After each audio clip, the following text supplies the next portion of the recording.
ওই যে বলে না, মানুষ এমনও আছে কলিজা ভুনা কইরা দিলে বলে লবণ কম হইছে। কথা কিন্তু বাস্তব। আপনি যদি কারো জন্য নিজের কিডনি, কলিজা সব দিয়ে দেন, তারপরেও সে কি বলবে জানেন?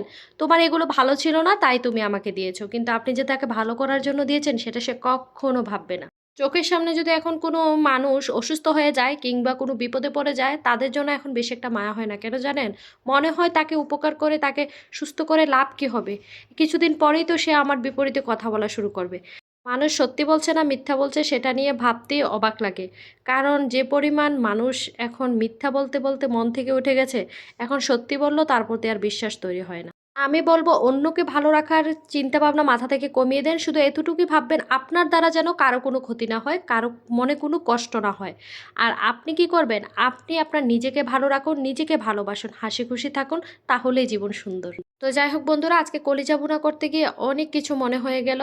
তো কলিজা ভুনা করেছিলাম আজকে গরুর কলিজা। ১ম এ কলিজাটাকে গরম পানি দিয়ে আমি এটাকে ভাপ দিয়ে এটার যে একটা বদরক্ত থাকে সেটা ফেলে দিয়েছি। আমি আজকে কলিজাতে সব রকমের মসলাই দিয়েছি, তবে পরিমাণ মতো। আর কলিজা ভুনাটা খুবই মজা হয়েছে। সাথে ছোট, ছোট করে আলু দিয়েছি। খেতে আলহামদুলিল্লাহ খুবই ভালো লেগেছে। আপনারা কে, কে এরকমভাবে কলিজা ভুনা করেন? কলিজার সাথে একটু আলু মিক্স করেন। আমি কিন্তু সবসময় মিক্স করি না। মাঝে মধ্যে একটু, একটু কলিজাতে আলু দিলে ভালোই লাগে। তো যাই হোক, আমার এই রান্নাটা কিন্তু খুবই ভালো হয়েছিল।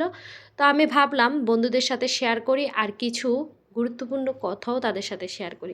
সত্যি বলতে আমি ১ম এ যে কথাগুলো বলেছিলাম এগুলো কিন্তু আমাদের প্রতিটা মানুষের সাথে হয়ে থাকে। হয়তো কেউটা অনলাইনে প্রকাশ করি, কেউটা প্রকাশ করি না। তো যাই হোক বন্ধুরা, আসলে মানুষকে উপকার করতে ভালোই লাগে। কারো দুঃখ শুনলে কষ্ট হয়।